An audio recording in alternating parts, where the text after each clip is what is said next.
एक शिक्षाविद, पार्टी के समर्पित कार्यकर्ता और उत्तर प्रदेश की राजनीति का बड़ा चेहरा डॉक्टर दिनेश शर्मा जी, पूर्व उप मुख्यमंत्री और मौजूदा राज्यसभा सांसद हमारे साथ हैं।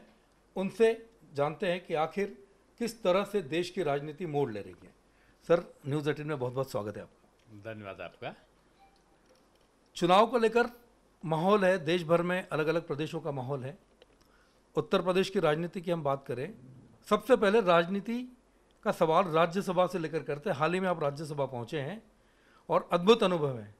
पता चला कि पुरानी संसद के आखिरी सदस्य और नई संसद के पहले सदस्य, कैसा अनुभव हो? देखिए, राज्यसभा में जब मैं शपथ के लिए पहुंचा तो एक संयोग था कि उस पुरानी ऐतिहासिक जो इमारत थी जिसमें एक नई इबारत लिखने का उपक्रम चल रहा था, उसमें शपथ लेने वाला मैं अंतिम सांसद था। और दूसरी जो नई संसद थी, मैंने जैसा कहा कि पुरानी इमारत के बाद नई इमारत में जो एक नए इतिहास की इबारत लिख रही थी। मोदी जी तो रिकॉर्ड बनाने के लिए जाने जाते हैं। उसमें जब प्रवेश कर रहे थे तो प्रवेश करने वाले में तत्काल शपथ लेकर पहुंचने वाला पहला व्यक्ति मैं था। और उसके बाद की ऐतिहासिकता देखने को तब मिली जब एक स्वस्थ चर्चा राज्यसभा में महिला आरक्षण बिल पर हुई। मोदी जी की जो परिकल्पना थी कि महिलाओं को सशक्तिकरण उनका हो, महिलाओं के लिए योजनाएं, बेटी बचाओ बेटी पढ़ाओ, सुकन्या धन कन्या योजना, और साथ में बालिकाओं को मुफ्त पढ़ाने की योजना, जनधन खाते में सीधे कोरोना के समय पैसा पहुंच जाए, कई जगह निःशुल्क उनको पठन पाठन का की योजना, और कन्या जन्म ले तो जन्म लेते ही उसको गर्भ धारण करते ही माँ के सहायता सरकार के शुरू हो जाए और जब तक उसका विवाह ना हो जाए, और विवाह के बाद की भी व्यवस्थाएं। यानी नारी सशक्तिकरण का उपक्रम मोदी जी के 2014 में शपथ लेते ही प्रारंभ हो गया और वो क्रम चल रहा था। लोग समझ नहीं पा रहे थे मोदी जी की हर योजनाएं एक दूसरे से कनेक्ट थी। भ्रष्टाचार खत्म करना है, डिजिटलाइजेशन, नीचे तक सा डायरेक्ट ट्रांसफर स्कीम कि 100 रुपये है तो 100 रुपये पहुंचे। राजीव गांधी जी की तरह नहीं कहेंगे 100 रुपये है तो 15 रुपये पहुंचता, 85 का गबन हो जाता। नहीं, 100 है तो 100 पहुंचेगा। हर योजना को जोड़ने के साथ साथ जब वो चले और उनको लगा कि ये लिंग अनुपात जो गड़बड़ था कि 800 कुछ महिलाएं थीं, तो मैं एग्जैक्ट संख्या पे नहीं जा रहा हूँ, तो पुरुषों की संख्या काफ़ी ज़्यादा थी। ये 9 साल में महिलाओं का जो अनुपात, लिंग अनुपात था, वो ऊपर उठा और एक बराबरी के आधार पर पहुंचा। तब मोदी जी ने 50% की जो भागीदारी थी, उस 50% की भागीदारी को जो कांग्रेस ने वर्षों वर्षों से लटका रखा था अध्यादेश, उस अध्यादेश को वो लाए। और उस अध्यादेश को लाने के बाद में जिस प्रकार से उन्होंने पूरी व्यवस्था करी, लोकसभा में पारित हुआ, राज्यसभा में पारित हुआ, तमाम अड़ंगे लगाए विपक्ष ने। आदरणीय सोनिया जी तो मतदान के समय उठकर चली गई, नहीं किया मतदान उन्होंने। लेकिन कांग्रेस क्रेडिट ले रही है इसका। नहीं, कांग्रेस काहे का क्रेडिट ले रही है? कांग्रेस झूठ बोल रही है। अगर उनकी नीति और नीयत सही होती तो ये देवगौड़ा जी के समय, अटल जी के समय 4 बार ये विधेयक आया, समर्थन नहीं किया। कांग्रेस ने भी नाटक किया एक कि जब उनकी बहुमत रहा तो उन्होंने राज्यसभा से पास कराया और लोकसभा में इसको पारित नहीं होने दिया। कहा कि हमारे सहयोगी नाराज हैं। क्या मंशा रही होगी इनके पीछे? ये महिला विरोधी हैं, ये अनुसूचित विरोधी हैं, ये आदिवासी विरोधी हैं और ये दिखावा करने वाले लोग हैं। इनमें महिला का सम्मान केवल 2 नारियों तक है, आदरणीय सोनिया जी और आदरणीय प्रियंका जी। वो नारी शक्ति के प्रतीक कांग्रेस के लिए हैं, बाकी नारी उत्थान से मतलब नहीं है। आज़ादी के बाद सूर्य देवता डूब जाएं तब वो हाथ में लोटा लिए खड़े हुए, चाहे वो उत्तर प्रदेश हो, राजस्थान हो या मध्य प्रदेश हो या कहीं हो, महिलाएं खड़ी होती थी कि सूरज देवता डूबेंगे, अंधेरा होगा तो वो लघु शंका कर सकेंगे। घर घर घर घर शौचालय पहुंचाने का काम किसने किया? प्रधानमंत्री ने किया, मोदी जी ने किया। महिलाओं के नाम पर प्रधानमंत्री आवास होगा, नामांतरण उनके नाम होगा, मोदी जी ने किया। जो तमाम बीमारियों से ग्रसित हो जाती थी तो चूल्हा घर घर पहुंचाने का काम मोदी जी ने किया। महिलाएं चलें बिल्कुल निर्भय भाव में, उसकी व्यवस्था, कानून व्यवस्था को सख्त करके ये काम मोदी जी ने किया। आज तमाम योजनाओं को चलाने का कारण महिला जब सशक्त बनी तो उन्होंने 33% का आरक्षण दे दिया। अब कांग्रेस कहती है कि फलाने को आरक्षण नहीं दिया, इसको आरक्षण नहीं दिया। ओबीसी महिला आरक्षण की मांग कर रही है। ये झूठ बोलते हैं। एक तरफ बोलते हैं, राज्यसभा में हमारे लोगों ने उनसे पूछा कि आप एक तरफ ये कह रहे हैं, कांग्रेस कह रही कि जो हमारा बिल था वही ये लाए, तो लोगों ने उनसे पूछा कि आपने आरक्षण का व्यवस्था क्यों नहीं किया था, तो बोले कि आरक्षण के अंदर आरक्षण नहीं दिया जा सकता। ये जयराम रमेश जी ने और खड़गे जी ने कहा कि आरक्षण के अंदर आरक्षण नहीं दिया जा सकता, यानी अगर बीजेपी आरक्षण के अंदर आरक्षण करे तो बिल पास ना हो, ये वो चाहते थे। बाबा साहब भीमराव अम्बेडकर जी का जो संविधान कहता है वो आरक्षण के अंदर आरक्षण नहीं है। जो माननीय सुप्रीम कोर्ट के तमाम संदर्भों पर निर्णय है वो आरक्षण के अंदर आरक्षण नहीं है। इसीलिए कांग्रेस ने भी अपना जो ये प्रस्तुत किया था वो प्रस्तुत इसी प्रकार से किया था कि उसमें आरक्षण के अंदर आरक्षण की व्यवस्था नहीं थी, केवल 33% महिलाओं का था। मोदी जी की इच्छा शक्ति, एनडीए सरकार की नेक नियति, इसने महिलाओं को एक ऐतिहासिक निर्णय दिया है। और मैं समझता हूँ कि पूरे देश में आह्लाद है, खासतौर से महिलाओं के बीच में, और ये एक ऐतिहासिक कदम है। उन्होंने पहले, आप देखो कि पूरे मुस्लिम देशों में आप देखो, आप ईरान देखो, इराक देखो, पाकिस्तान देखो, आप पड़ोसी है, बांग्लादेश देखो, इसमें तलाक नहीं है। लेकिन भारतवर्ष में आज़ादी के बाद से लेकर अभी तक मुस्लिम बहनें का उत्पीड़न होता था, उस पीड़न की शिकार बनती थी। नेता इसलिए नहीं बोलते थे, उनको वोट चाहिए था। यही कांग्रेस वाले इस पर नहीं बोलते थे। क्यों नहीं बोलते थे? आज वो मुस्लिम के वोट तो ले सकते हैं, लेकिन मुस्लिम बहनों की चिंता नहीं कर सकते। उनके उत्पीड़न की जो मानसिकता थी, बीजेपी सरकार में उसको तड़ाक हो गया। ये तलाक समाप्त हो गया, और तलाक समाप्त होने के बाद में मुस्लिम बहनों को अधिकार मिला। यानी नारी सशक्तिकरण जाति और धर्म को छोड़कर जिस प्रकार से उसको पूरा किया है, मैं समझता हूँ साधुवाद के पात्र हैं प्रधानमंत्री जी। इतनी सारी बातें आपने बताई, उपलब्धि आप बता रहे हैं, लेकिन विपक्षी गठबंधन यूपीए अपना नाम बदलकर उसने इंडिया किया है, वो लगातार हमले कर रहा है कि देश रसातल में जा रहा है। देखिए, यूपीए के जो गठबंधन के सदस्य थे, उन्होंने इतने पाप किए थे, इतने भ्रष्टाचार किए थे, तमाम चार्जशीटेड हैं, तमाम सीबीआई की जांच के दायरे में हैं, कोई ईडी की जांच के दायरे में है, कोई कोर्ट से दंडित हुआ है, कोई सजा याफ्ता है। ऐसे लोगों ने मिलके अपना नाम और भेष बदल दिया, और नाम और भेष बदल के इन लोगों ने एक नया गठबंधन बना लिया। गठबंधन बनाने के बाद इनका चाल और चरित्र और चिंतन बदला नहीं। इनकी रीति नीति सिद्धांत पहले की तरह से ही रहा। ये घमंडिया, इसको मैं कहूँगा घमंडिया इसलिए कि इनमें अहंकार है। काहे का? जिस देश में तुर्क और मुगल और अंग्रेज नहीं समाप्त कर पाए सनातन संस्कृति को, उसमें कांग्रेस के सहयोगी तमिलनाडु के मुख्यमंत्री का बेटा उदय चिल्लाकर बोलता है कि ये डेंगू है, ये मलेरिया है, ये कोरोना है, सनातन को नष्ट कर देंगे। ये कांग्रेस के सारे पे कह रहे हैं।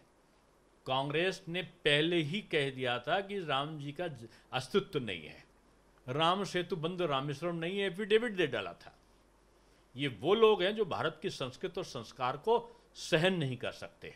लेकिन अब तो उन्हीं भगवान राम का राम मंदिर बनने की तैयारियां हैं। देखिए, तैयारियां हैं, और ये चुनाव में देखिएगा ना, ये जो उदय है ना, ये कांग्रेस की राजनीति करने वाले गठबंधन का अस्त करेंगे 2024 में। अस्त इनकी जनता करेगी। इस उदय की मानसिकता का अस्त जो है इस घमंडिया का 2024 में निश्चित है। रामलला का मंदिर तो बन ही रहा है, ये राष्ट्र मंदिर है। और आप देखो कि मोदी जी की जो सोच है, आध्यात्मिक भी है, सांस्कृतिक भी है, धार्मिक भी है, और एक तरीके से अर्थ चिंतन के आधार पर भी है। आज आप वाराणसी जाओ, काशी विश्वनाथ कॉरिडोर बना है, पहले से 20 गुना नहीं 50 गुना ज़्यादा लोग आने लगे और वहाँ की इनकम अचानक बढ़ गई। नए नए होटल खुल रहे हैं, नए नए खान पान के सामग्री के दुकान खुल रहे हैं, नए नए जो साड़ियों का व्यवसाय है एकदम पनपने लगा है। दरदोजी के काम करने वाले एकदम चिकन काम करने वाले एकदम उठ रहे हैं। यानी साहित्यिक सांस्कृतिक केंद्र जो काशी थी उसका पुराना स्वरूप बनाए रखते हुए उन्होंने नया प्रयोग किया कि आज वो धार्मिक पर्यटन की दृष्टि से हो रहा है। अयोध्या में भी यही श्री राम मंदिर का निर्माण होने के बाद में आप देखेंगे धार्मिक पर्यटन की दृष्टि से अभी वहाँ पर कितने होटल्स आ रहे हैं, कितनी सड़कों का जो इंफ्रास्ट्रक्चर हो रहा है, बड़े बड़े हवाई अड्डे आ रहे हैं, विदेशी पर्यटक आएंगे, डोमेस्टिक टूरिज्म का एक केंद्र बनेगा। यानी एक तरफ धार्मिक भावनाओं का चिंतन, दूसरी तरफ अर्थ चिंतन, जिससे देश की क्या प्रदेश की अर्थव्यवस्था ग्रो करेगी टूरिज्म के माध्यम से। यही जो है उन्होंने किया है विंध्याचल के संदर्भ में, विंध्याचल कॉरिडोर, यही मथुरा कॉरिडोर बना के कर रहे हैं, यही नैमिषारण्य में कर रहे हैं, यही चित्रकूट धाम में कर रहे हैं। यानी एक तरफ धार्मिक आस्था और दूसरी तरफ जो धार्मिक पर्यटन के माध्यम से आमदनी को बढ़ाना। ये दीनदयाल जी का जो एकात्म मानववाद था कि नीचे से ऊपर लोगों उठाओ, छोटे छोटे लोगों को रोजगार आज मिल रहा है। गांधी जी कहते हैं ना, बहुत लोगों को रोजगार नहीं, बहुत हाथों का रोजगार चाहिए। वो स्थिति आज उत्तर प्रदेश में और भारतवर्ष में मोदी जी के माध्यम से जो गरीब कल्याण योजनाएं चला रहे हैं मोदी जी, आप देखो तो एकात्म चिंतनवाद के, एकात्म मानववाद के आधार पर ही सारी योजनाएं। आपने अभी इंडिया गठबंधन की बात की। उत्तर प्रदेश में अगर ये सब एक साथ शामिल होते हैं तो आपको लगता है कि बीजेपी के लिए कितनी बड़ी चुनौती बन सकते हैं? ये तो शामिल हो चुके हैं, ये हर बार शामिल होते हैं। यूपी में साथ मिलकर लड़ते हैं चुनाव, ये यूपी का साथ में मिलते हैं, साथ में हाय हाय और बाद में बाय बाय। ये आपस में कांग्रेस और सपा और लोकदल मिलकर लड़े, ये बुरी तरह हारे। उसके बाद इन्होंने कहा कि पहले कहा यूपी के 2 लड़के, फिर उन्होंने कहा कि बुआ और भतीजे, बीएसपी और समाजवादी पार्टी, और पहले से भी ज़्यादा बड़े मतों से ये पराजित हुए। ये सब मिलकर लड़ते हैं और उतनी ही बड़ी लीड उत्तर प्रदेश में जीत की बीजेपी को मिलती है। तो आप मान के चलिए ये घमंडिया नहीं, घमंडिया का और बड़ा रूप आ जाए उत्तर प्रदेश में नहीं, पूरे भारतवर्ष में दाल गलने वाली नहीं है। मोदी लहर जो है, बयार जिसको हवा कहते हैं, पूरे देश में है, और उत्तर प्रदेश में कहें तो योगी तूफान चल रहा है। अमेठी में अगर राहुल लौटते हैं लोकसभा चुनाव में तो स्मृति ईरानी बीजेपी के लिए कोई चुनौती दे पाएंगे? निश्चित रूप में राहुल जी की पिछली बार डिपॉजिट बची थी, मैं ये इतना कह सकता हूँ कि वो कुछ राशि उत्तर प्रदेश को जो जमानत राशि के रूप में देकर जाएंगे। पूरा भरोसा है? बिल्कुल भरोसा है, इसलिए उत्तर प्रदेश छोड़कर गए थे। और केरला की जो वादियाँ हैं उनमें वो अभी अभ्यस्त नहीं हुए हैं, लेकिन वो मुझको नहीं लगता कि वो आने का फिर से साहस करेंगे। आपने अभी मोदी जी के रिकॉर्ड की बात की, कई रिकॉर्ड आपके नाम पर भी दर्ज है। लखनऊ के मेयर के तौर पर जब आप थे तब आपने रिकॉर्ड दर्ज कराए। सदस्यता महाअभियान की बात करते तो आपके नाम पे काफ़ी रिकॉर्ड दर्ज कराए आपने। नहीं, ये मेरा सौभाग्य था कि पूज्य अटल जी के चुनाव का प्रबंधन से मैं जुड़ा रहा, और आखिरी चुनाव में तो उनके सारा कुछ चुनावी कार्य को देखने का सौभाग्य मुझे मिला। मैं पर्यटन का चेयरमैन बना तो पर्यटन नीति को मैंने बनाया। मैं युवा आयोग का बना तो मैंने भारत की युवा नीति को तैयार किया। मैं मिनिस्टर बना, डिप्टी सीएम बना तो मैं मंत्री समूह का अध्यक्ष था, और पहली औद्योगिक नीति उत्तर प्रदेश की जो बनी उसका मैं चेयरमैन था। फिर मैंने आईटी पॉलिसी, आपके जो विनिवेश पॉलिसी, आपका पर्यटन पॉलिसी, शिक्षा नीति और तमाम प्रकार की नीतियों का प्रतिपादन करने का अवसर मिला।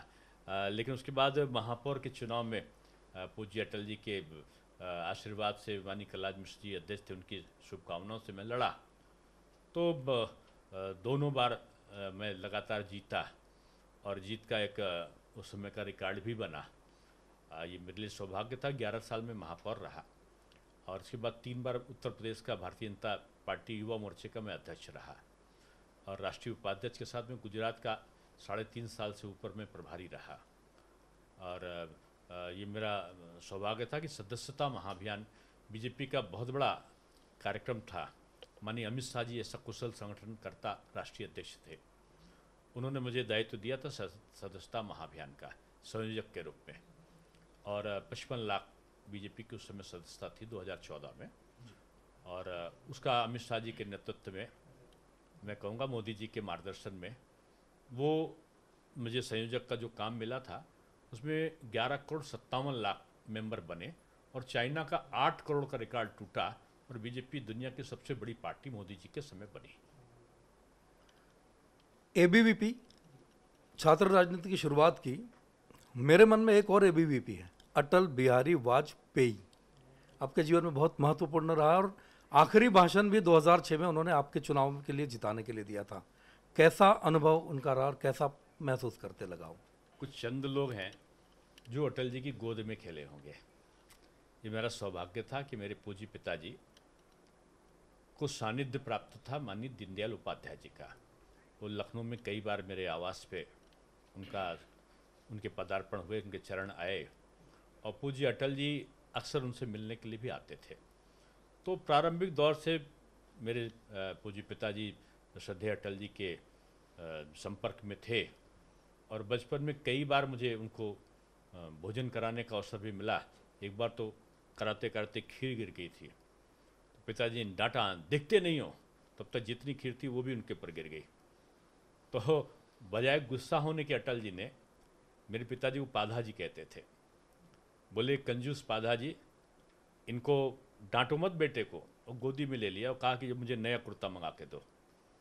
तो याद है कि उनको नया कुर्ता, यानी अटल जी ऐसा व्यक्तित्व की बातें करो तो यादों के झरोखे में आदमी खो जाता है। लेकिन अटल जी थे, अटल सा कोई दूसरा नहीं हो सकता। इस समय देश के अलग अलग राज्यों में चुनाव का दौर है। मध्य प्रदेश में, छत्तीसगढ़ में, राजस्थान में भी पार्टी अलग अलग जगह से अपने वरिष्ठ नेताओं को भेज रही है। कभी भविष्य में आपको अगर मध्य प्रदेश जाने के लिए पार्टी कहती है, कोई जिम्मेदारी देती है, तो जाएंगे आप मध्य प्रदेश? नहीं, देखिए, बीजेपी में कोई कहाँ जाएगा, क्या करेगा, ये बीजेपी का व्यक्ति स्वयं डिसाइड नहीं करता। एक बार मैं युवा मोर्चे का प्रदेश अध्यक्ष था, आदरणीय भंडारी जी ने बुलाकर सबको जिम्मेदारी दी और सुंदर सिंह भंडारी जी ने, वो प्रभारी थे प्रदेश के। उन्होंने मुझसे पूछा कि तुम क्या चाहते हो दिनेश? तो मैंने एक शब्द कहा था कि जहाँ पर कम वहाँ पर हम।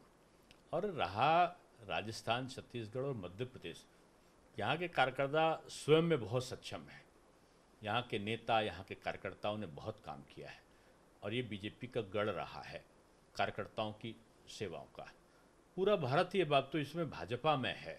उत्तर प्रदेश चले जाओ, दिल्ली चले जाओ, जहाँ जाएंगे आपको बीजेपी का कार्यकर्ता सोने का कार्यकर्ता है, जो बगैर किसी लाग लपेट लोभ लालच के काम करता है।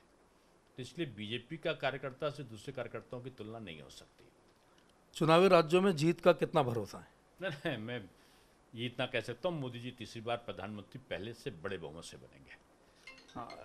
ये थे उत्तर प्रदेश के पूर्व मुख्यमंत्री और राज्यसभा सदस्य डॉक्टर दिनेश शर्मा, जिन्होंने कई मुद्दों पर बेबाकी से अपनी बात रखी। साथ ही ये भरोसा जताया कि भारतीय जनता पार्टी जितनी बड़ी पार्टी है, उतने ही बड़े पैमाने पर वो अलग अलग चुनावों में जीत भी हासिल करेगी। कैमरा पर्सन खिलान के साथ सुधीर दीक्षित, न्यूज़ 18 मध्य प्रदेश।